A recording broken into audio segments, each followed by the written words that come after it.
Hello friends, स्वागत है आप सभी का जीके ट्रैक यूट्यूब चैनल में। तो दोस्तों, आज के इस वीडियो में आपके लिए मोस्ट इंपॉर्टेंट 25 क्वेश्चन लेकर आया हूँ, जो कि आपके आने वाले एग्जाम के लिए वेरी इंपॉर्टेंट है। तो इसलिए वीडियो को बिना स्किप के पूरा देखते रहिए।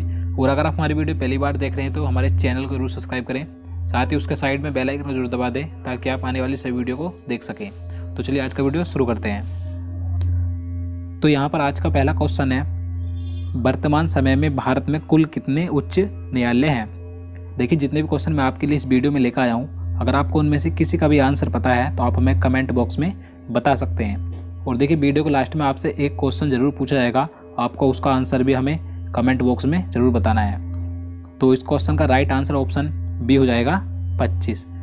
वर्तमान यानी कि इस समय में भारत में 25 उच्च न्यायालय यानी कि 25 हाई कोर्ट है, आपको याद रखना है। मैं आपको बता दूँ, 25वां उच्च न्यायालय 1 जनवरी 2019 को आंध्र प्रदेश राज्य का बना, आंध्र प्रदेश की राजधानी अमरावती में बना है। तो आपको याद रखना है 25वां उच्च न्यायालय है, आंध्र प्रदेश राज्य का बना है। देखिए, पहले आंध्र प्रदेश राज्य और तेलंगाना राज्य का उच्च न्यायालय एक ही था, हैदराबाद उच्च न्यायालय था। लेकिन 1 जनवरी 2019 से आंध्र प्रदेश राज्य का एक अलग उच्च न्यायालय हो गया है और तेलंगाना का उच्च न्यायालय अलग हो गया है। तेलंगाना राज्य का उच्च न्यायालय है हैदराबाद उच्च न्यायालय, तो आपको याद रखना है। तो चलिए नेक्स्ट क्वेश्चन देखते हैं। राज्यसभा के सदस्यों का कार्यकाल कितने वर्षों का होता है? राइट आंसर ऑप्शन सी हो जाएगा 6 वर्षों का। आपको याद रखना है 6 वर्षों का होता है राज्यसभा के सदस्यों का कार्यकाल। देखिए, मैं आपको बता दूं, राज्यसभा कभी भी भंग नहीं होती है, यह स्थायी सदन है। क्योंकि देखिए, इसके 1/3 सदस्य प्रत्येक 2 वर्ष बाद सेवानिवृत्त होते हैं, तो इसलिए राज्यसभा कभी भी भंग नहीं होती है। तो आपको याद रखना है राज्यसभा ये स्थायी सदन है। तो चलिए नेक्स्ट क्वेश्चन देखते हैं। क्वेश्चन नंबर 3 है, होपमैन कप किस खेल से संबंधित है? राइट आंसर ऑप्शन डी हो जाएगा टेनिस से संबंधित। आपको याद रखना है ये जो कप है होपमैन कप, ये टेनिस से संबंधित है। चलिए अगला क्वेश्चन देखते हैं।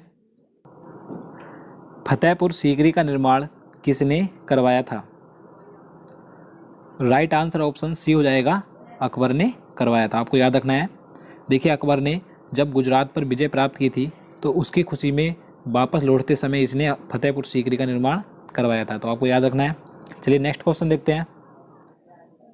क्वेश्चन नंबर 5 है, जहांगीर के दरबार में पक्षियों के चित्र बनाने वाला महान चित्रकार कौन था?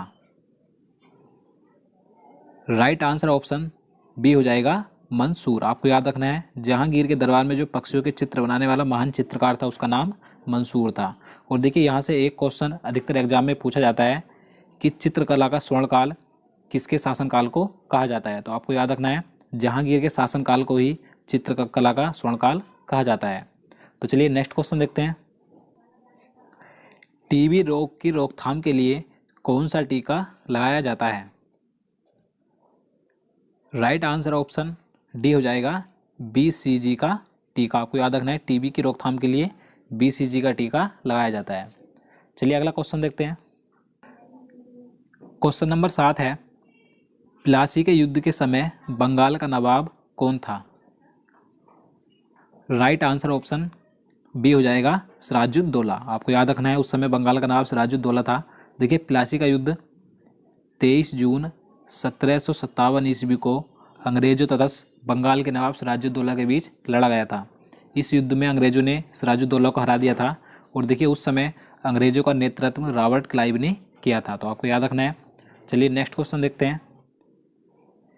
पेरियार राष्ट्रीय उद्यान किस जानवर के लिए प्रसिद्ध है?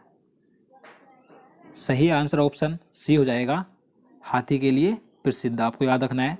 और देखिए, ये उद्यान कहाँ पर है? ये केरल राज्य में स्थित है। चलिए अगला क्वेश्चन देखते हैं। गरसोप्पा जलप्रपात किस राज्य में स्थित है? राइट आंसर ऑप्शन ए हो जाएगा कर्नाटक राज्य में स्थित है। और ये किस नदी पर स्थित है? आपको याद रखना है, ये श्रावती नदी पर स्थित है। और देखिए, गरसोप्पा जलप्रपात का अन्य नया नाम क्या है? महात्मा गांधी जलप्रपात। तो आपको ये भी याद रखना है। चलिए अगला क्वेश्चन देखते हैं। क्वेश्चन नंबर 10 है, मनुष्य के शरीर में इंसुलिन का स्राव कहाँ से होता है?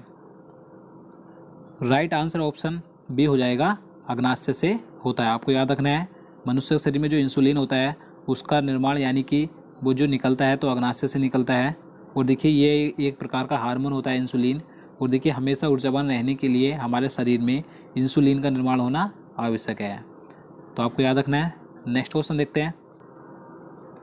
गुजरात की जीवन रेखा किस नदी को कहा जाता है? राइट आंसर ऑप्शन डी हो जाएगा, नर्मदा नदी को। आपको याद रखना है गुजरात राज्य की जीवन रेखा नर्मदा नदी को कहा जाता है।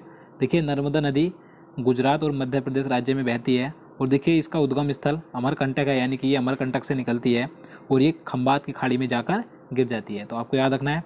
चलिए नेक्स्ट क्वेश्चन देखते हैं। क्वेश्चन नंबर 12 है, निम्न में से कौन एक कार्यरत व्यक्ति संसद के सदस्य नहीं होते हुए भी संसद की कार्यवाही में भाग ले सकता है? देखिए वेरी इंपॉर्टेंट क्वेश्चन है ये, तो इसका राइट आंसर ऑप्शन बी हो जाएगा, महान्यायवादी, यानी कि अटॉर्नी जनरल। देखिए भारत का जो महान्यायवादी होता है उसे यह अधिकार होता है कि वह संसद का सदस्य नहीं होते हुए भी वह संसद की किसी भी कार्यवाही में भाग ले सकता है। और देखिए महान्यायवादी की नियुक्ति राष्ट्रपति के द्वारा की जाती है, तो आपको याद रखना है। चलिए अगला क्वेश्चन देखते हैं। मानव शरीर का ब्लड बैंक किसे कहा जाता है? सही आंसर ऑप्शन बी हो जाएगा, प्लीहा को, यानी कि स्प्लीन को। आपको याद रखना है मानव शरीर का ब्लड बैंक प्लीहा को कहा जाता है। चलिए आगे देखते हैं। भारत की सबसे चौड़ी नदी कौन सी है?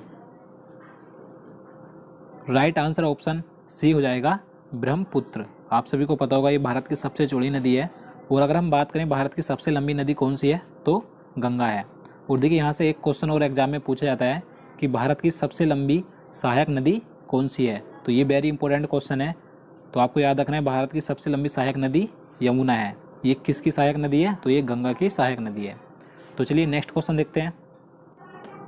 क्वेश्चन नंबर 15 है, अंतर्राष्ट्रीय मजदूर दिवस कब मनाया जाता है?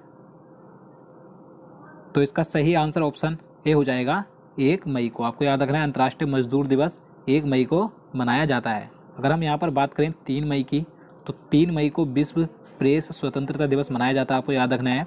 और 8 मई को विश्व रेड क्रॉस दिवस मनाया जाता है। और 21 मई को भारत में आतंकवाद विरोधी दिवस मनाया जाता है। तो आपको ये चारों दिवस याद रखने हैं, वेरी इंपॉर्टेंट है। तो चलिए नेक्स्ट क्वेश्चन देखते हैं। पेनिसिलिन की खोज किसने की थी? राइट आंसर ऑप्शन ए हो जाएगा, ए फ्लेमिंग ने, यानी कि अलेक्जेंडर फ्लेमिंग ने पेनिसिलिन की खोज की थी, आपको याद रखना है। और यहाँ पर बात करें बी पास्कल की, तो इन्होंने कैलकुलेटर की खोज की थी। और विलियम हार्वे ने, मैं आपको पहले कई बार बता चुका हूँ, इन्होंने रक्त परिवहन की खोज की थी। और यहाँ पर बात करें माइकल फेराडे की, तो इन्होंने डायनेमो की खोज की थी। तो आपको ये चारों याद रखने हैं। तो चलिए नेक्स्ट क्वेश्चन देखते हैं। पोलियो रोग में शरीर का कौन सा अंग प्रभावित होता है? राइट आंसर ऑप्शन सी, तंत्रिका तंत्र। आपको याद रखना है। और अगर हम बात करें पोलियो रोग के टीके की खोज किसने की थी, तो आपको याद रखना है जॉन ई साल्क ने की थी। तो ये वेरी इंपॉर्टेंट है, तो आप इसे याद रखिएगा। तो चलिए नेक्स्ट क्वेश्चन देखते हैं। हैजा रोग किसके कारण होता है? राइट आंसर ऑप्शन बी, जीवाणु यानी कि बैक्टीरिया के कारण, दूषित पानी पीने से। आप सभी को पता होगा। देखिए अगर आप चाहते हैं कि इन सभी से होने वाले रोगों का वीडियो मैं आपके लिए एक अलग से बना दूं, तो आप हमें कमेंट बॉक्स में बता सकते हैं। तो चलिए नेक्स्ट क्वेश्चन देखते हैं। संविधान के किस अनुच्छेद का संबंध संविधान संशोधन से है? राइट आंसर ऑप्शन बी, अनुच्छेद 368। अनुच्छेद 368 में संविधान संशोधन का प्रावधान किया गया है, आपको याद रखना है। और इसे भाग 20 में रखा गया है, तो आपको ये भी याद रखना है, भाग 20 और अनुच्छेद 368। तो चलिए अगला क्वेश्चन देखते हैं। क्वेश्चन नंबर 20 है, चाय की खेती के लिए उपयुक्त मिट्टी कौन सी है? Right answer option C, laterite मिट्टी। देखिए लेटराइट मिट्टी चाय की खेती के लिए उपयुक्त होती है। इसमें लोहा, एल्युमिनियम और चूने की अधिक मात्रा पाई जाती है, तो आपको याद रखना है। चलिए नेक्स्ट क्वेश्चन देखते हैं। स्वतंत्रता प्राप्ति के समय भारतीय राष्ट्रीय कांग्रेस के अध्यक्ष कौन थे? राइट आंसर ऑप्शन सी, जेबी कृपलानी। आपको याद रखना है जिस समय भारत आज़ाद हुआ था स्वतंत्रता प्राप्ति के समय, उस समय भारतीय राष्ट्रीय कांग्रेस के अध्यक्ष जेबी कृपलानी थे।